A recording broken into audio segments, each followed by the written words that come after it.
को जय यीशु की। परमेश्वर का धन्यवाद आज के इस मुबारक दिन के लिए, इस रोज के लिए।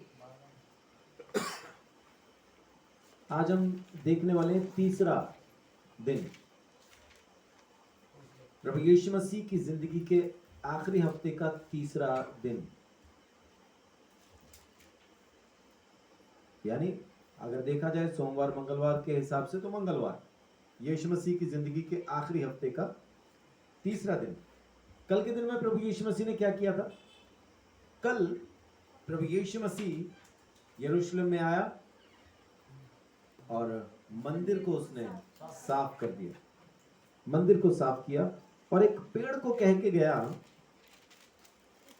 तुझ में से अब कोई फल खाने न पाए, तुझ में अब फल नहीं लगेगा।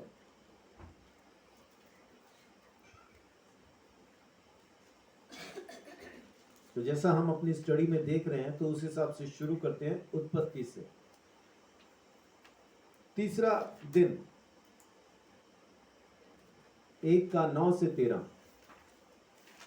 फिर परमेश्वर ने कहा, आकाश के नीचे का जल एक स्थान में इकट्ठा हो जाए और सूखी भूमि दिखाई दे, और वैसा ही हो गया। परमेश्वर ने सूखी भूमि को पृथ्वी कहा, तथा जो जल इकट्ठा हुआ उसको उसने समुद्र कहा। और परमेश्वर ने देखा कि अच्छा है। फिर परमेश्वर ने कहा, पृथ्वी से हरी घास तथा बीज वाले छोटे छोटे पेड़ और फलदायी वृक्ष भी, जिनके बीज उन्हीं में एक एक की जाति के अनुसार है, पृथ्वी पर उगे, और वैसा ही हो गया। तीसरे दिन में परमेश्वर ने क्या किया? दूसरे दिन उसने पानी को पानी से अलग करके एटमॉस्फेयर बनाया था। आज उसने पानी को एक तरफ इकट्ठा कर दिया, एक तरफ इकट्ठा कर दिया। कल मैंने आपको बताया था पानी, जब ऊपर का पानी भी नीचे गिरा नूह के जमाने में, और उसको भी जब एक तरफ इकट्ठा किया तो वजन से पृथ्वी झुक गई। लेकिन अभी वो समय नहीं है। अभी क्योंकि पानी ऊपर का ऊपर है और नीचे वाले पानी को एक तरफ इकट्ठा किया, तो अभी एक्सेस सीधा है। तो जैसे ही वो झुकी तो वो मछलियां जो हिमालय पर्वत के इलाके में थी, तो क्या हुआ, अचानक से पृथ्वी झुकी और सर्दी गर्मी का मौसम शुरू हो गया। यानी पहाड़ों के ऊपर बर्फ जम गई। तो इसलिए वो मछलियां, बड़ी मछलियां जो मैं कल कह रहा था कि उनकी हड्डियां पाई गई हैं उस इलाके के अंदर, हिमालय पर्वत पे बड़ी मछलियों की हड्डियां पाई गई। और साइंटिस्ट हैरान है कि ऐसा कैसे हुआ, क्योंकि ये पलक झपकते हो गया, एक्सिस झुका और बर्फ हो गई।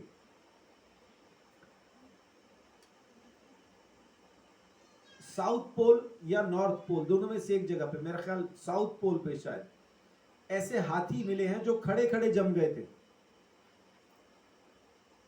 खड़े खड़े जम गए थे और कई हजार सालों से वो जमे हुए थे।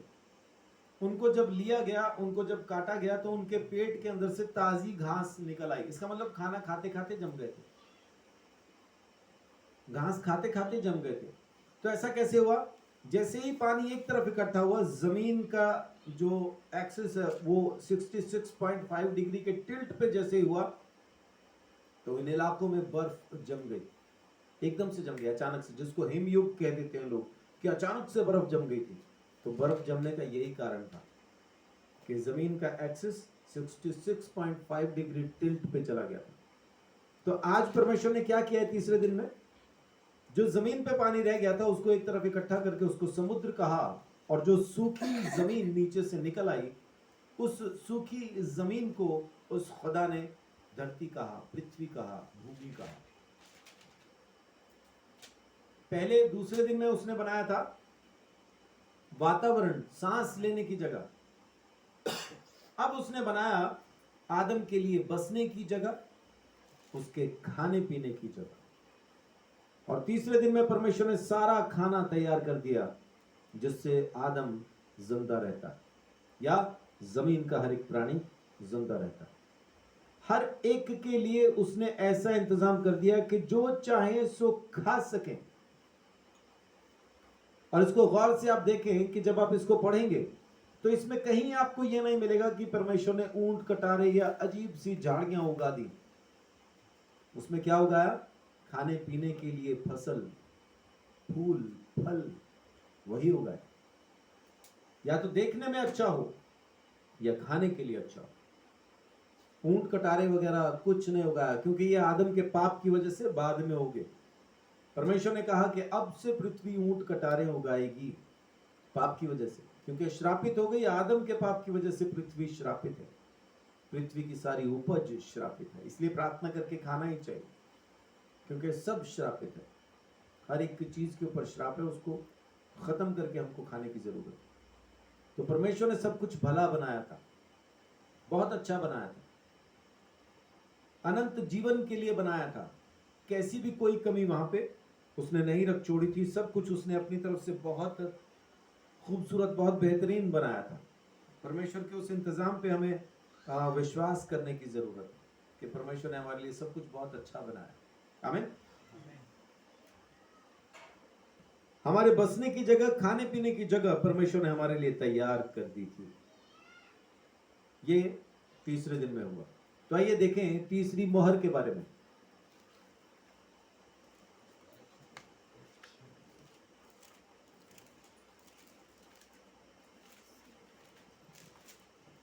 तीसरी मोहर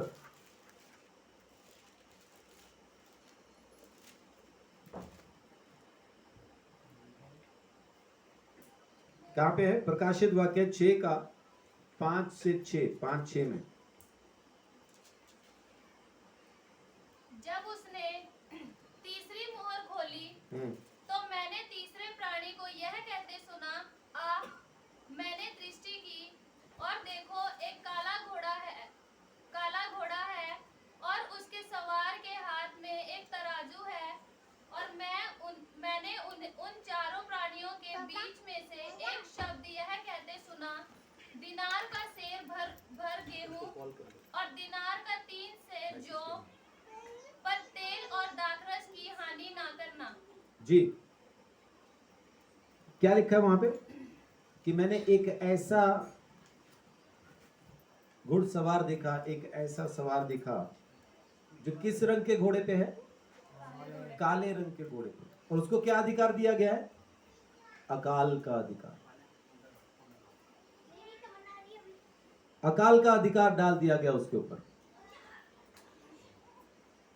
यानी पृथ्वी के ऊपर की चीजें, खाने पीने की चीजों को खत्म करने का उसके पास अधिकार है। परमेश्वर ने तीसरे दिन में क्या बनाया? खाने पीने की वस्तुएं। और अभी जो परमेश्वर को नहीं जानते, जो अभी भी व्यवस्था के हाथ बिके हुए, व्यवस्था क्या है? धार्मिकता,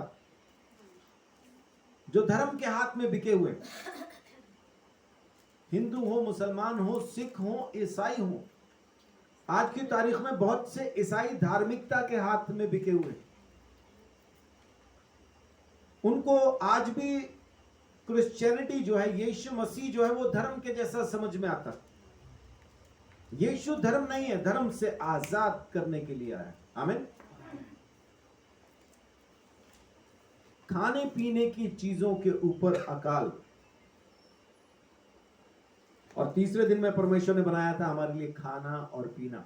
आज की तारीख में जब आप देखें, जो लोग आज भी अपनी अपनी धार्मिकता में फंसे हैं, आज उनके ऊपर महंगाई और महंगाई की मार है, खाने पीने की तंगी है, हर एक परेशानी से वो परेशान है।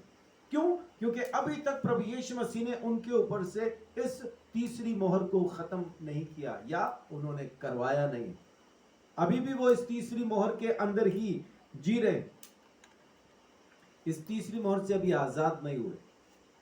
तीसरी मोहर से प्रभु यीशु मसीह ने हमें आजाद कर दिया है। प्रभु का धन्यवाद हो। हालेलुया। प्रभु का धन्यवाद कि उसने हमें आजाद किया इस परेशानी से। लेकिन अगर आप सही से देखें तो ये जो तीसरा दिन है, तीसरी मोहर है, ये असल में अकाल किस चीज का होगा? परमेश्वर के वचन का। परमेश्वर के वचन का अकाल ये होगा। आमोस 8 अध्याय 11 से 13 तक पढ़िए। आमोस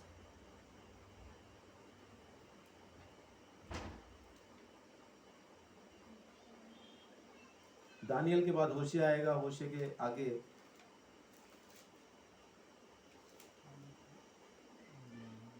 आमोस 8:11 से 13।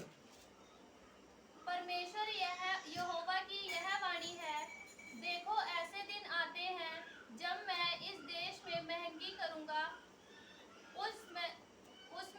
उसमें ना तो अन्न की भूख और ना पानी की प्यास होगी, परंतु यहोवा के वचनों के सुनने ही की भूख प्यास होगी। आज लोग जानना चाहते हैं, परमेश्वर के वचन को सुनना चाहते हैं, उनको मिल नहीं रहा है। परमेश्वर को ढूंढ रहे हैं लोग, लेकिन परमेश्वर मिल नहीं रहा है। परमेश्वर की तलाश में है, उसके सच्चे वचन की तलाश में है। उन्हें खोज है कि कहीं से उनको सही शिक्षा मिल पाए, मिल नहीं रही। जमीन पे बहुत सारे उपदेशक आज निकल आए, बहुत सारे उपदेशक, बहुत सारे प्रचारक, बहुत सारे पास्टर ऐसा उठ खड़े हुए हैं, लेकिन परमेश्वर का वचन प्रचार नहीं कर पा रहे, परमेश्वर के वचन की सही शिक्षा नहीं दे पा रहे। वो जो मन में आ रहा है वो बोल रहे हैं, वचन को लेते हैं, जो उनके ख्याल में आता है, जो मन में आता है सो बोलते चले जाते हैं। आज भी चीजों को घुमा फिरा के व्यवस्था के साथ जोड़ के लोगों को नाश हो जाएंगे बता रहे। कौन सी चीजें नाश कर देंगी उनको? छोटी छोटी चीजें नाश कर देंगी। छोटी छोटी चीजें कैसे? जीन्स पहन लिया, लड़कियों ने जीन्स पहन लिया तो नाश हो जाएंगी, टॉप पहन लिया तो नाश हो जाएंगी। ऐसा माने यहां तक कि बहुत बड़ी प्रचारक हैं, जो बहुत बड़ी प्रचारक जॉयस मेयर के बारे में लोगों का कहना है स्वर्ग नहीं जाएगी। क्यों? क्योंकि वो स्कर्ट पहन के प्रचार करती हैं और मैचिंग ज्वेलरी पहनती हैं, ड्रेस के साथ मैचिंग ज्वेलरी पहनती हैं, नहीं जाएंगी, ऐसा लोग कहते हैं। तो क्या सच में सफेद कपड़े पहनने वाले स्वर्ग जाएंगे? ना तो सफेद कपड़े पहनने वाले स्वर्ग जाएंगे और ना ही रंगीन कपड़े पहनने वाले नरक में जाएंगे। स्वर्ग में जाने का कारण है यीशु मसीह का लहू, और नरक में जाने का कारण है यीशु मसीह के लहू का अभाव। जिसके पास यीशु मसीह का लहू है उसको स्वर्ग जाने से कोई ताकत रोक नहीं सकती, और जिसके पास यीशु का लहू नहीं है, चाहे कितना ही धर्मी क्यों ना हो, स्वर्ग में प्रवेश नहीं कर पाएगा। लेकिन ये तीसरी समस्या जो लोगों के ऊपर आनी है वो ये आनी है कि लोगों को वचन नहीं मिलेगा, लोगों को वचन का अभाव हो जाएगा। खाने पीने की भुखमरी से नहीं मरेंगे, वचन की कमी से मरेंगे। वचन लोगों तक नहीं पहुंचेगा, सही शिक्षा लोगों तक नहीं पहुंच पाएगी। उसको देखिए गौर से, 8वें आयत में क्या लिखा है?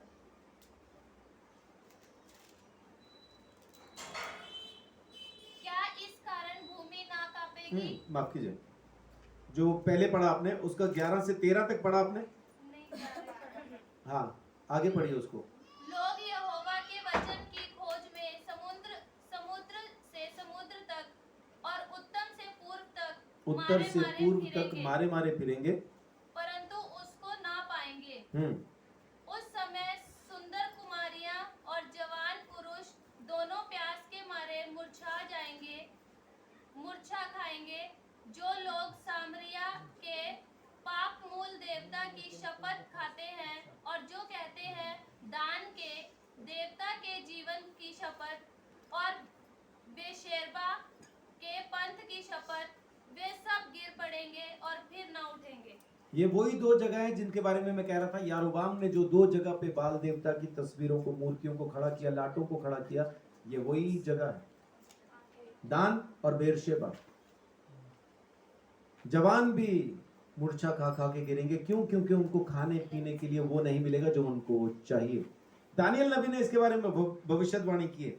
दानियल नबी की किताब 7 अध्याय उसकी 7 और 8 देखिए। दानियल 7 का 7-8। फिर इसके बाद मैंने स्वप्न में दृष्टि की और देखा कि एक चौथा जंतु है जो भयंकर और डरावना और बहुत सामर्थी है, और उसके बड़े बड़े लोहे के दांत हैं। वह सब कुछ खा डालता है और चूर चूर करता है, और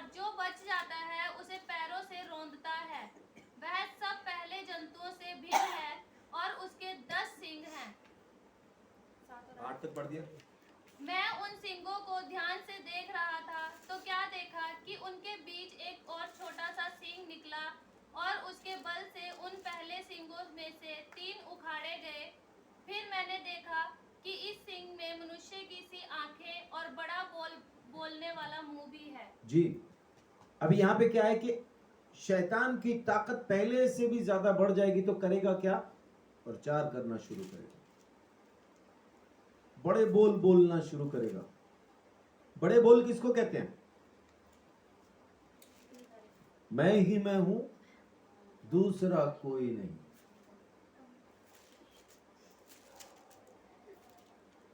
है ना? मुझको देखोगे जहां तक, मुझको पाओगे वहां तक, इस जमीन से आसमां तक मैं ही मैं हूं, दूसरा कोई नहीं। कारण मुझे प्रभु ने कहा लोग तेरे पास आएंगे तो चंगे होंगे, किसी दूसरी जगह जाएंगे तो चंगे नहीं होंगे।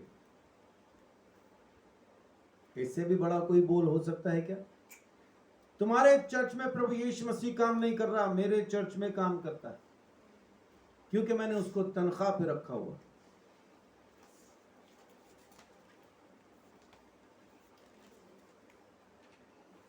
मेरे ही पास आओ तो तुम्हें यीशु मसीह मिलेगा, नहीं तो नहीं मिलेगा। ये बड़ा बोल बोलने वाला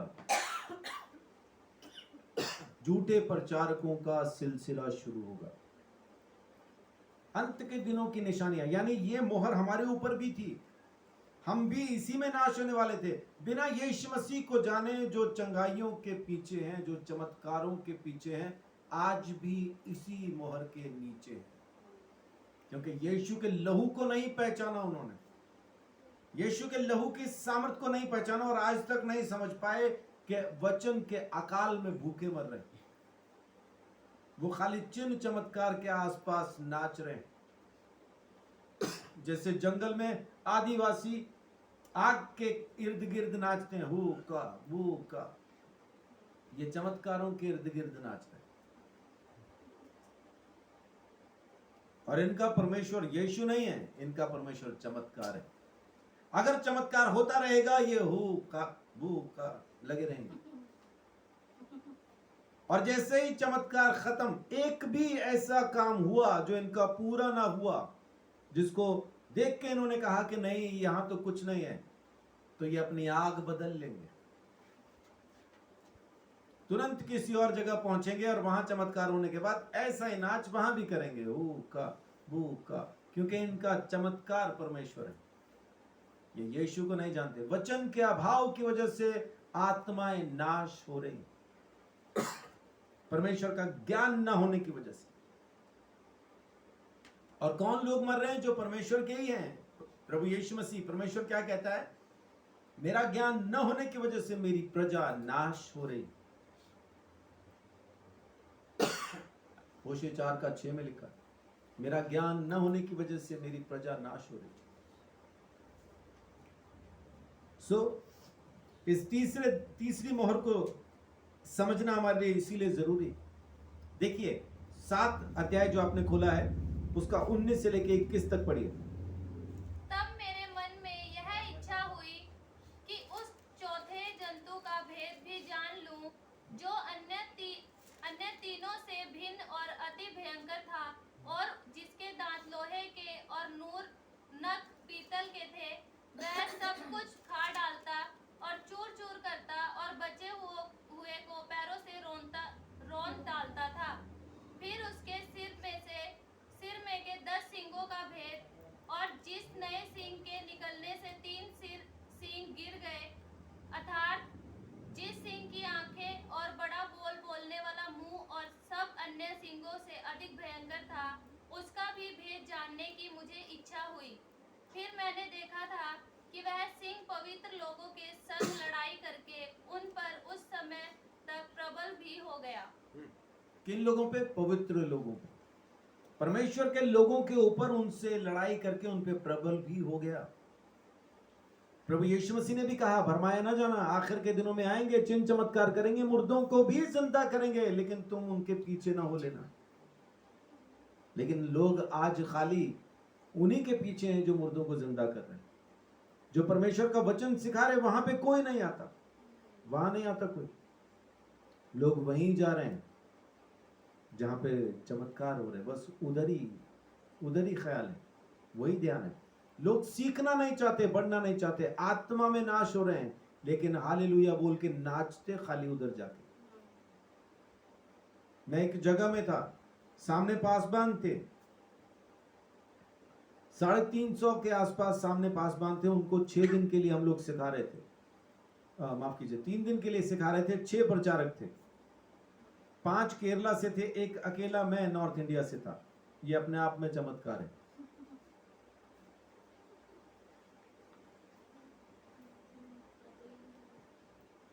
लोग आत्मा में भर जाते थे, खूब कूदते, नाचते, तालियां पीटते, और उसके बाद फिर वैसे ही शांत होकर बैठ जाते।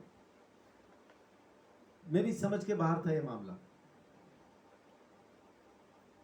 मेरी बारी आई प्रचार करने की, मैंने सबसे पहला सवाल वही पूछ लिया। थोड़ा अजीब हूं, इसीलिए लोग मुझे खास पसंद नहीं करते। वही सवाल पूछ लिया, कितने लोगों ने पवित्र आत्मा पाया? तो तकरीबन सबने हाथ खड़ा किया, हालेलुया, सभी ने बोला वेरी गुड। तो कौन कौन सा वरदान आपको इस घड़ी मिल चुका है क्योंकि आपने पवित्र आत्मा पा लिया? कौन कौन है जो अन्य भाषा में अभी बोलना शुरू किया? कौन कौन है जो चंगाई करने के लिए तैयार है? कौन ऐसा है? तो कोई हाथ नहीं खड़ा कर रहा। तो फिर मैंने दोबारा पूछ लिया, तो आत्मा कौन सा पाया था, पवित्र आत्मा या माइकल जैक्सन का? मैंने ऐसा ही पूछा, क्योंकि नाच रहे थे ना वो, जब आत्मा मिला तो नाच रहे थे, और उसके बाद नाच जब शांत हुआ तो सब शांत हो गया, किसी में कोई वरदान नहीं। तो कौन सा पवित्र आत्मा पा लिया? क्योंकि जिन लोगों पे पवित्र आत्मा उतरा उन लोगों ने जाके काम किए। स्टेफनुस और फिलिपुस रोटी बांटने के लिए चुने गए थे, लेकिन क्योंकि पवित्र आत्मा के भरे थे तो साथ में सामर्थी चमत्कार भी किया करते थे। रुक तो नहीं पाए, प्रचार किया। स्टेफनुस को तो पकड़ के मार ही दिया, ऐसा प्रचार उसने किया। फिलिपुस रथ के साथ दौड़ता है, खोजे को सुसमाचार सुनाता है, बपतिस्मा देता है, आत्मा उसी वक्त उसको कहीं और भी ले जाता है। रथों के साथ दौड़ रहे हैं पवित्र आत्मा की सामर्थ्य से, और एक जगह से दूसरी जगह पे ट्रांसमिट भी हो जाते हैं पवित्र आत्मा की सामर्थ्य से। एक जगह से दूसरी जगह भी निकल जाते हैं फटाफट।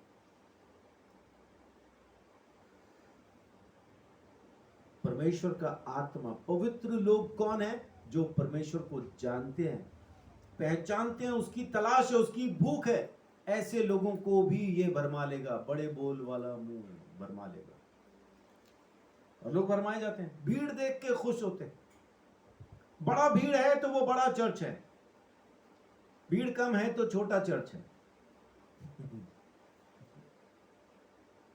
चर्च क्या भीड़ का नाम है? चर्च तो हम हैं।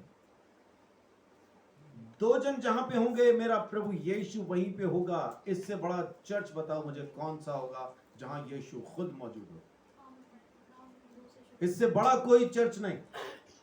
और वो कहता है 2 जन जहां पे होंगे वहां मैं होऊंगा। तो जहां यीशु है उससे बड़ा भी कोई चर्च होता है क्या? उससे बड़ा कोई चर्च नहीं होता।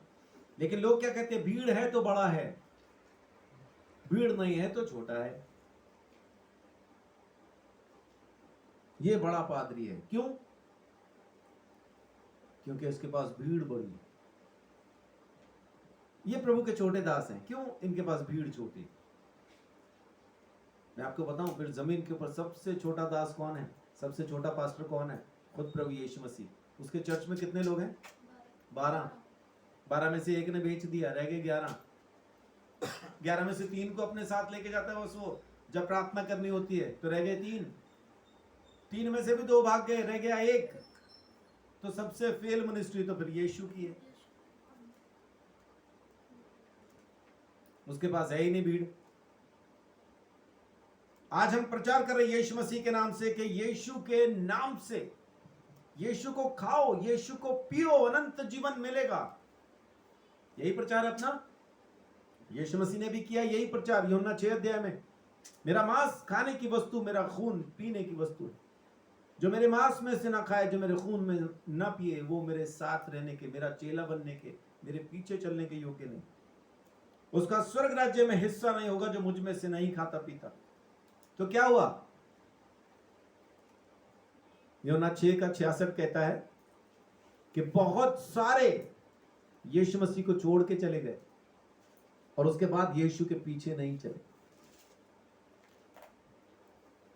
देखिए, अगर मैं गलत नहीं हूं तो वहीं पे लिखा होगा यूहन्ना 6:66 में।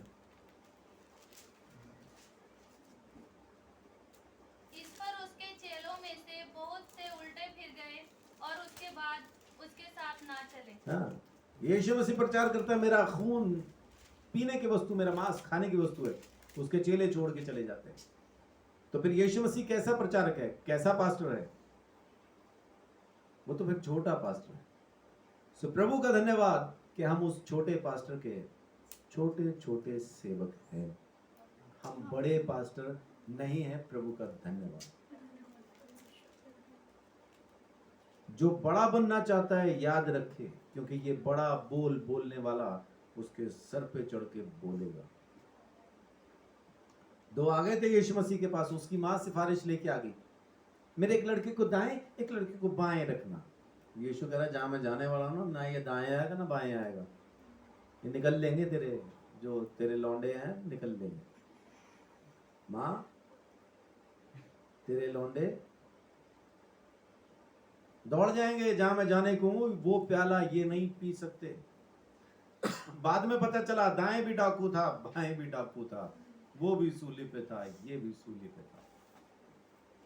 वहां यीशु क्या कहता है? जो बड़ा होना चाहता है सबका सेवक बने, वो बड़ा हो जाएगा, और जो सबसे बड़ा बनना चाहता है वो सबका सेवक बन जाएगा। ये बड़ा बोल खास तौर से परमेश्वर के पवित्र लोगों को नाश करेगा और उन पर प्रबल होकर जीत भी जाएगा। इसलिए सावधान सावधान। परमेश्वर की वचन की भूख और प्यास खत्म नहीं होनी चाहिए। ये अकाल पड़ेगा, लोगों को परमेश्वर का वचन नहीं चाहिए होगा, बड़ा बोल चाहिए होगा। ये बड़ा बोल नहीं चाहिए आपको, आपको चाहिए परमेश्वर का वचन, उसमें बने रहें, सब कुछ अपने आप बड़ा हो जाएगा। और अगर आप परमेश्वर के वचन में बने नहीं रहते हैं तो फिर चाहे कितना भी कोशिश कर लो फिर बड़े नहीं हो सकते, फिर अपने आप ऑटोमेटिकली छोटे हो जाएंगे। साथ में पढ़ दीजिए 2 आयतें और 24 और 25। 7 का 24-25।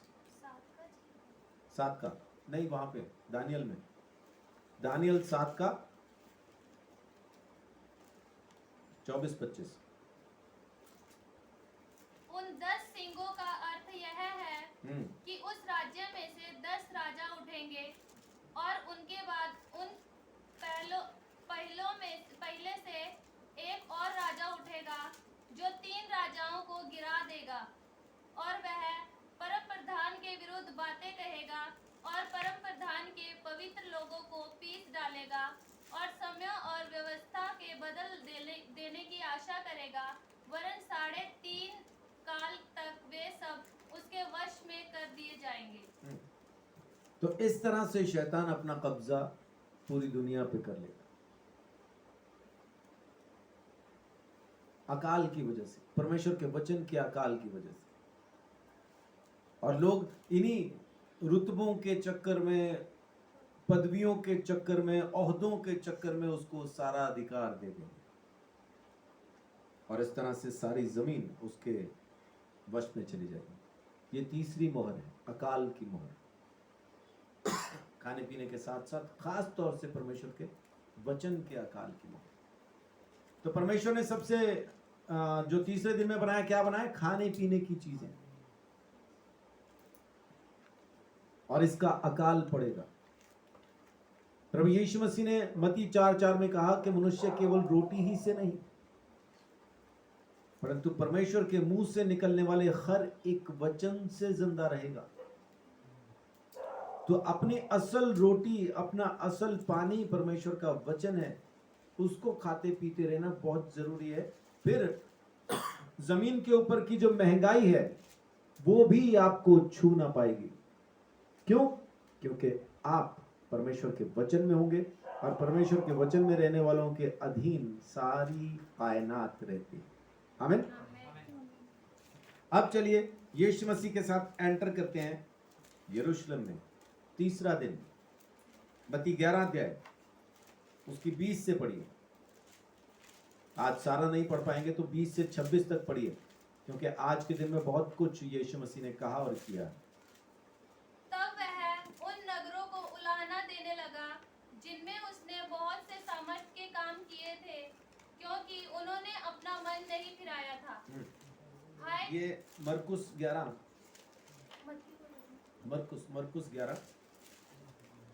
मरकुस 11 का 20 से 26। फिर भोर को जब वे उधर से जाते थे, अब दोबारा वापस आ रहा है वो। कल भी इधर से ही आया था, क्योंकि बैतनिया गया था ना परसों, तो कल भी बैतनिया से आया, फिर शाम को चला गया। अभी भी वापस वहीं से आ रहा है, तो उसी रास्ते से, जिस रास्ते से कल आया था उसी रास्ते से अब भी वापस आ रहा है। तो कल जब इस रास्ते से आया था तो क्या किया था उसने रास्ते में? अंजीर के पेड़ के श्राप नहीं दिया। कहाँ दिया श्राप? उसे बोला था कि लोग कहते हैं कि श्राप दिया, यीशु ने श्राप नहीं दिया। यीशु ने कहा आज के बाद तुझ में से कोई फल नहीं खाएगा, है ना, यही कहा था। तो उसी रास्ते फिर वापस आ रहा है जी। उन्होंने उस अंजीर के पेड़ को जड़ तक सूखा हुआ देखा। पतरस कोई और ये कल कैसा था? हरा भरा। कल हरा भरा था, अब जड़ तक सूख गया, बिल्कुल ही सूख गया जी। पतरस को वह बात स्मरण आई और उसने उससे कहा, हे रब्बी, देख, यह अंजीर का पेड़ जिसे तूने श्राप दिया था। ये पतरस को भी वही लग रहा है, पतरस को भी वही लग रहा है कि यीशु ने श्राप दिया। कहाँ श्राप दिया उसने? मैं तुझे श्राप देता हूं। कब कहा? खाली ये कहा कि आज के बाद तुझ में से कोई, वो सूख ही गया, जड़ तक सूख गया।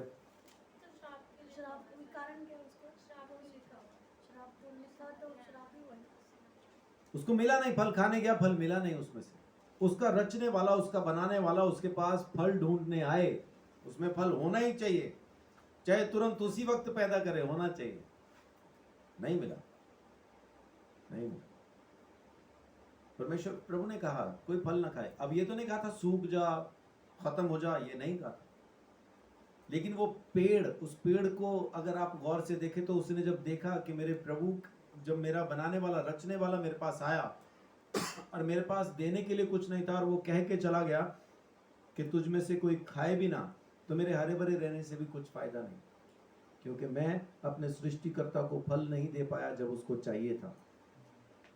इसलिए वो खुद ही सूख गया, जड़ तक सूख गया। और पतरस वही कह रहा है, तूने जिसको श्राप दिया था, कहाँ दिया श्राप? उसने ये सोच लिया कि तो पेड़ को ये लगा कि मेरे में से ना तो मेरे प्रभु को कुछ मिला और ना ही आज के बाद मुझ में से कोई खा पाएगा, तो मेरे होने का भी क्या फायदा। और अगली सुबह तक वो सूख गया, जड़ तक सूख गया, जड़ तक सूख गया। और पतरस को भी लगा कि श्राप दिया है। वही कह रहा है, जिस पेड़ को तूने श्राप दिया सूख गया है। यीशु ने उसको उत्तर दिया, परमेश्वर पर विश्वास रखो। मैं तुमसे सच कहता हूँ कि जो कोई इस पहाड़ से कहे तू उखड़ जा और समुद्र में जा पड़, और अपने मन में संदेह ना करे, वरन प्रतीति करे कि जो कहता हूँ वह हो जाएगा, तो उसके लिए वही होगा। आमीन। ये प्रार्थना का एक बहुत बड़ी शिक्षा यीशु मसीह अभी से देना शुरू कर देता है। प्रार्थना की शिक्षा से आज का दिन शुरू होता है। तीसरा दिन कहां से शुरू हुआ? शिक्षा से, परमेश्वर के वचन से। अकाल किस चीज का पड़ जाएगा? परमेश्वर के सच्चे वचन का। तीसरे दिन में यीशु मसीह आके क्या कर रहा है? शिक्षाएं देना शुरू करता है। प्रार्थना से शुरू करता है शिक्षाओं को, शिक्षाओं से आरंभ करता है, यानी प्रार्थना से आरंभ करता है शिक्षाओं को।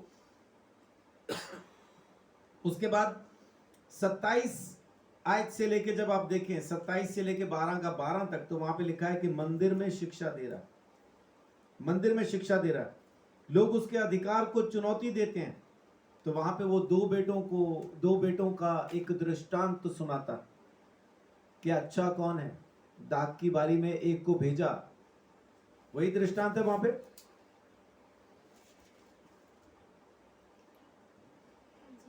हाँ जी। मरकुस मरकुस 11 का 27 से लेके 12 का 12 तक है ना। दो बेटों का दृष्टांत। एक को कहा जा, कहता अभी जाता हूं पिताजी, गया नहीं। और दूसरा कहता है मैं नहीं जाऊंगा, लेकिन पछता के चला गया। यही दृष्टांत है वहां पे। मिल रहा है नहीं मिल रहा है?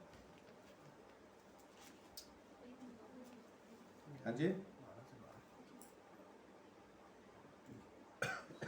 11 अच्छा, 12 से 12 तक यहाँ पे वो दृष्टांत है जब किसानों के पास भेजा गया। दाख के मालिक ने भेजा कि जाओ,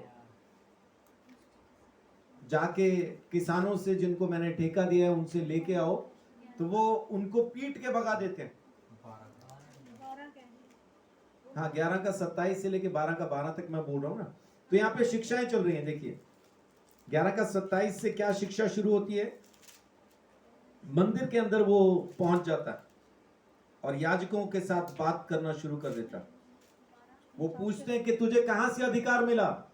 वो कहता है यूहन्ना का अधिकार बताओ, तो फिर मैं तुम्हें अपना भी बता दूंगा। फिर दृष्टांत शुरू करता है कि उन्होंने सेवकों को तो मार के भगा दिया, लेकिन जब बाप ने बेटे को भेजा तो उन्होंने ये सोच के बेटे को मार ही डाला कि अब तो बेटा आ गया, मार दो तो सब हमारा हो जाएगा। तो वैसे ही तुमने भी नबियों को तो मार के भगा दिया, लेकिन जब अब बेटा आया है तो उसको मार डालोगे, ये सोच के कि सब पे हमारा अधिकार हो जाएगा। अब शिक्षाएं शुरू हुई हैं। उसके बाद फिर वो विवाह के बारे में, विवाह का बोझ जब आप उसको देखें मत्ती 22 अध्याय में 1 से लेके 14 तक, ये तीसरा ही दिन है। शादी का दृष्टांत वहां पे देता है कि जिनको बुलाया आए नहीं। हेरोदियों के साथ मिलकर फिर वहां पे भी ये 12 अध्याय जो यहाँ पे इसमें मरकुस के अंदर 13 से लेके जब आप उसको देखें तो वो पूछते हैं ना टैक्स देना चाहिए कि नहीं देना चाहिए। तो वो कहता है कैसर का कैसर को दो और परमेश्वर का परमेश्वर को। यानी यहाँ पे शिक्षाएं दे रहा है, पुनरुत्थान की शिक्षा। सबसे बड़ी शिक्षा कौन सी है? यीशु अगर दाऊद का बेटा है तो दाऊद उसको प्रभु क्यों कहता है? शास्त्रियों फरीसियों के विरुद्ध वो चेतावनी देता है। ये सारा कुछ उसने तीसरे दिन में किया। यानी शिक्षाएं दे रहा है, लगातार शिक्षाएं दी उसने तीसरे दिन के अंदर। तीसरा दिन शिक्षाओं से भरा हुआ दिन था।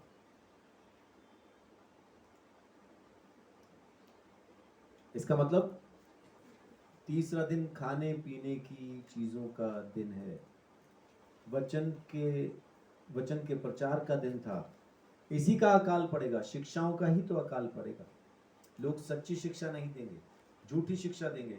और यीशु मसीह ने तीसरे दिन में बहुत अच्छे से, जैसे परमेश्वर ने तीसरे दिन में खाने पीने की चीजों और बसने की जगह का इंतजाम किया था, यीशु मसीह अपने मंदिर को अपनी शिक्षाओं के अंदर बसने के लिए वही अपनी शिक्षाएं, अपने वचन उनको सिखाता है तीसरे दिन के अंदर। तो उत्पत्ति में क्या हुआ? तीसरे दिन में खाने पीने की चीजें बनाई गई और दंड कौन सा था? अकाल पड़ेगा खाने पीने की चीजों का, परमेश्वर के वचन का। यीशु मसीह ने तीसरे दिन में आके क्या किया? शिक्षाएं दी, परमेश्वर के वचन की, उसके स्वर्ग राज्य की, विश्वास की शिक्षाएं दी। और शुरू कहां से करता है? प्रार्थना से। प्रार्थना से शुरू करता है।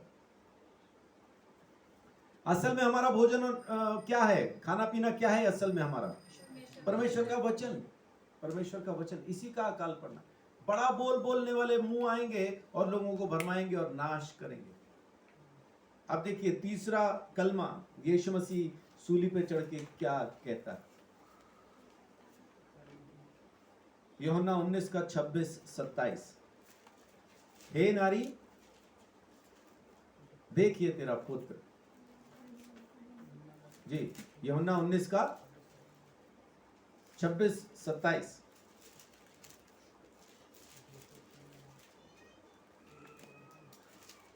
तब उसके चेले जब यीशु ने अपनी माता और उस चेले को जिससे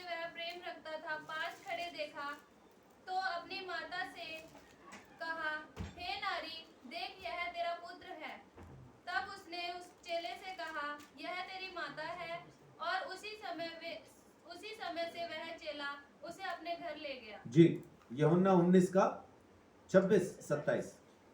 तो यहां पे क्या है, यीशु मसीह जमीन की वो पहली आज्ञा जो परमेश्वर ने दी थी कि अपने माँ बाप का आदर कर, सूली पर लटके हुए भी उसको पूरा कर रहा है।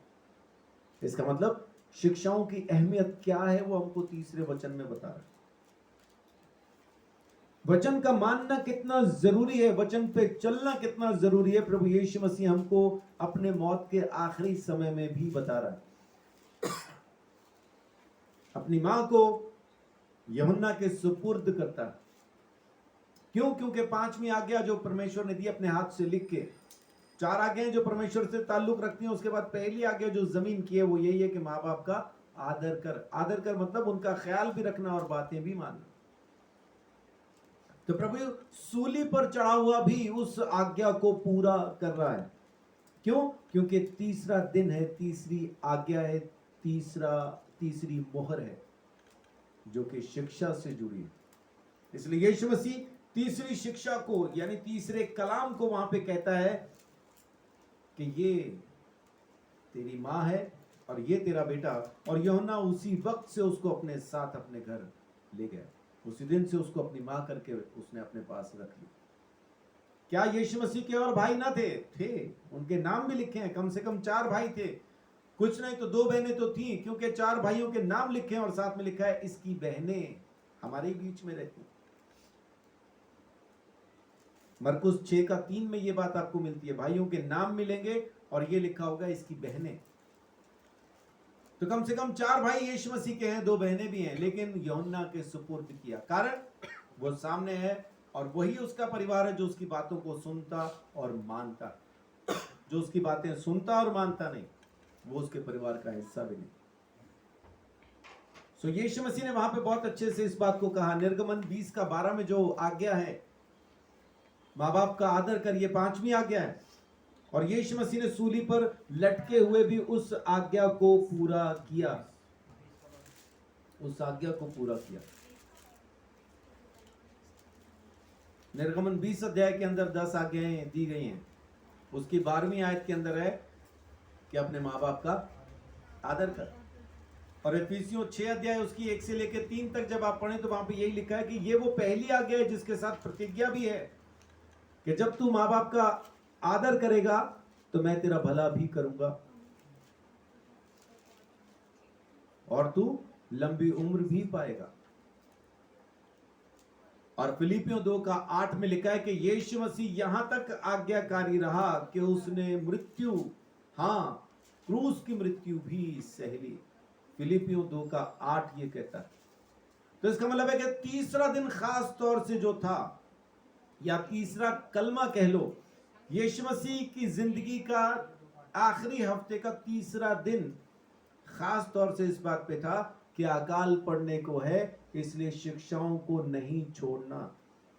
मरते मर जाना लेकिन शिक्षाओं को नहीं छोड़ना। यीशु मसीह सूली पे लटका हुआ है, आज्ञा मानना नहीं छोड़ना। सूली पे लटकने की भी उसको आज्ञा मिली थी, इसीलिए लटका था। और सूली पे लटकने का कारण ताकि वो श्रापित हो सके। गलातियों 3:13 में लिखा है, या तो कोई पाप करके श्रापित हो सकता था या फिर आज्ञा मान के। आज्ञा मान के पापी होने में ज्यादा तकलीफ थी। क्यों? क्योंकि जो काट पे लटक के मरता है वो श्रापित है। आज्ञा मानने से अगर आपको श्रापित होना है तो काट पे लटक के मरना पड़ेगा। तो प्रभु यीशु मसीह ने आज्ञा मानना चुना, पाप करना नहीं चुना। पाप करके भी वो श्रापित हो जाता, लेकिन उसको वो नहीं चाहिए था। वो आज्ञाकारी था, आज्ञाकारी है, आज्ञाकारी ही रहेगा मरते दम तक। हमसे भी वो यही उम्मीद करता। प्रकाशित वाक्य 2 का 10 में लिखा है कि मरते दम तक विश्वास योग्य रह तो मैं तुझे जीवन का मुकुट दूंगा। तो ये तीसरा दिन बड़ा खास था शिक्षाओं की वजह से। आज के दिन में प्रभु यीशु मसीह ने पूरी शिक्षाएं दी, स्वर्ग राज्य की शिक्षाएं दी, विश्वास की शिक्षाएं दी। और शुरू कहां से किया? प्रार्थना की शिक्षा से। पतरस ने कह दिया, प्रभु वो पेड़ जिसको तूने श्राप दिया देख सूख गया। उसने कहा, तुम भी ये कर सकते हो, पहाड़ को कहो हट जा तो हट जाएगा। लेकिन जो कुछ तुम प्रार्थना में मांगते हो यकीन कर लो कि हो गया तो हो जाएगा। आमीन। जब तक हम ये यकीन ना करें कि नहीं हुआ, ये यकीन न करें कि हो गया, तब तक वो होगा नहीं। अगर हम यही कहते रहे, ये यकीन करें कि नहीं हुआ तो नहीं होगा। यकीन करें कि हो गया तो हो जाएगा। परमेश्वर के इस अनुग्रह के लिए मैं उसका शुक्रिया अदा करना चाहता हूं कि वो हमें लगातार सिखा रहा है। कल हम देखेंगे दिन 4 के बारे में। चौथा दिन यीशु मसीह ने क्या किया यरूशलेम में आके, आखिरी हफ्ते का चौथा दिन यानी वीरवार। संडे, मंडे, ट्यूसडे, वेंसडे, उसके हिसाब से वो बुधवार बनेगा। लेकिन कल वीरवार है तो अपन बुधवार की शिक्षा कल पाएंगे। गुड फ्राइडे में जाके थोड़ा सा गड़बड़ होगी क्योंकि वो एक दिन आगे उस दिन की शिक्षा देंगे। तो हो सकता है कि वीडियो हम 2 दिन के बाद एक साथ दोनों वीडियो उसको डाल दें। 5वां और चौथा दिन ऐसा एक साथ डाल दें हम, क्योंकि हमने एक दिन बाद से ये शिक्षा शुरू की है। संडे से शुरू करते तो फिर अब हम सही दिन पे चल रहे होते, लेकिन हमने मंडे से शुरू किया है और आज हम एक दिन पीछे हैं। YouTube पे जितने हमें देखते और सुनते हैं, आप सबको भी प्रभु बहुत आशीष, बड़ी बरकत है। तो गुड फ्राइडे के दिन पे हम एक साथ 2 दिन की डालने की कोशिश करेंगे, है ना, या फिर उससे अगले दिन हम एक साथ 2 दिन की डालने की कोशिश करेंगे। बीच में एक दिन आएगा जिसमें वीडियो नहीं आएगा, तो उसके लिए आप टेंशन नहीं लेना। एक साथ 2 वीडियो फिर अगले दिन हम डाल देंगे ताकि दिन बराबर आ जाए। तो कल हम देखेंगे चौथे दिन के बारे में कि चौथे दिन में प्रभु यीशु मसीह ने क्या किया है। ये आखिरी हफ्ता बड़ा इंपॉर्टेंट हफ्ता है यीशु मसीह की जिंदगी का। वो इस टाइम पे वही काम कर रहा है जो उसको निपटा देने हैं, पूरे करने हैं, है ना। अंत के टाइम पे जी रहा है वो। उसको गिनती से मालूम है कितने दिन रह गए, कितने घंटे रह गए, उसको मालूम है। तो इस वक्त में वो जो भी काम कर रहा है बिना सोचे समझे नहीं कर रहा है। हर चीज को समझ के कर रहा है, सोच के कर रहा है, मुझे क्या करना है, किस दिन क्या करना है। परमेश्वर का धन्यवाद कि वो उसने हमें ये समझने के लिए अपना प्रकाशन दिया। प्रभु का धन्यवाद। तो तीसरे दिन में परमेश्वर ने उत्पत्ति में क्या बनाया?